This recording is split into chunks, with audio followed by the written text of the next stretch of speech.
Hello, good morning class 10th। हम लोग पढ़ रहे थे पार्ट 12 जम्मू की चित्रकला। इस पे हम लोगों ने पढ़ लिया था कि पहला भाग दूसरा भाग हम इसका पढ़ चुके हैं। आज हम इसका तीसरा भाग पढ़ेंगे। ठीक है, तो आज तीसरा भाग देखिए। हमने कल यहाँ तक ख़त्म कर लिया था कि सुप्रसिद्ध राजा रंजीत देव का छोटा भाई बलवंत देव था।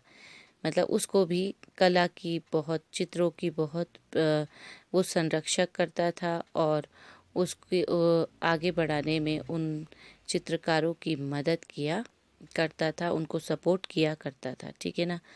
अब देखो बेटा, अब इसमें है बलवंत देव ने सरुई सर में ही रहकर चित्र बनाए। सरुई सर जो जगह है वहाँ पे रह के ही उन्होंने चित्र बनाए। उस काल के चित्रों में एक प्रसिद्ध चित्र है जिसमें बलवंत देव को शिकार करते हुए दर्शाया गया है। चित्र में पानी में मुर्गाबियाँ तैरती हुई दिखाई गई हैं। इस चित्र से प्रमाणित होता है कि जम्मू चित्रकला अथवा जम्मू कलम का वास्तविक विकास इसी युग में हुआ। एक चित्र है बलवंत देव का जिसमें उनको शिकार करते हुए दिखाया गया है और साथ में पानी में मुर्गाबियाँ तैर रही है। इस चित्र को देखने से पता चलता है कि उस समय ये जम्मू कश्मीर में कितना ज़्यादा चित्रकला के ऊपर ध्यान दिया जाता था। इस चित्र में मुगल शैली का प्रभाव दिखाई देता है। ये चित्र में मुगल शैली, मुगल लोग किस तरीके से रहा करते थे उसके बारे में झलक मिलती है। प्रसिद्ध चित्रकार नैनसुख के पिता जो उनके गुरु भी थे, मुगल दरबार के चित्रकार रह चुके थे।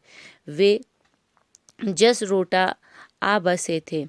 नैनसुख जम्मू चित्रकला के सर्वाधिक महत्वपूर्ण चित्रकार थे। उनको राजा बलवंत देव के संरक्षण में रहकर अपनी कला का सर्जन किया।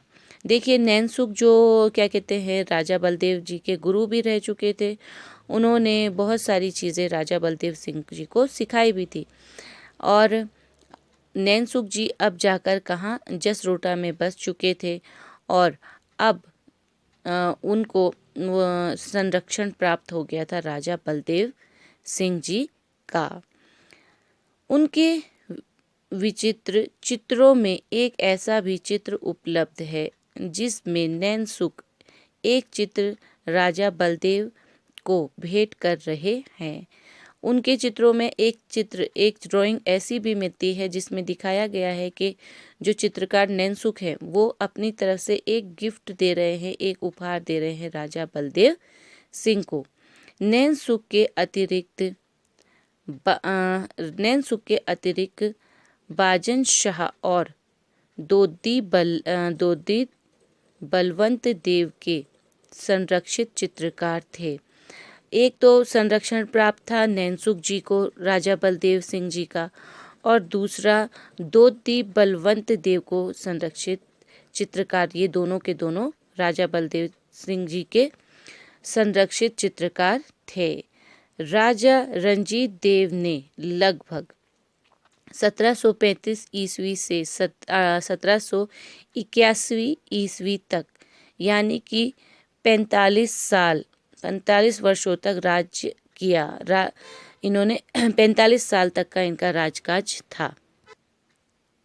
चित्रकला के वास्तविक विकास का समय राजा बलवंत देव का ही समय रहा।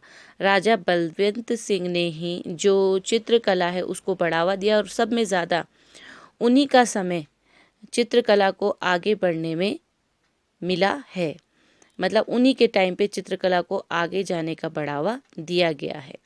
महाराजा रंजीत देव के पश्चात उनका पुत्र ब्रजराज गद्दी पर बैठा, परंतु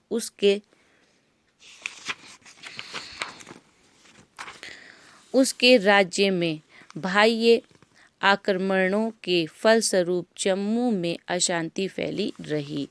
अब राजा रंजीत देव जी का जब देहांत हुआ तो उनके बाद उनका पुत्र गद्दी में बैठा जिसका नाम था ब्रजराज।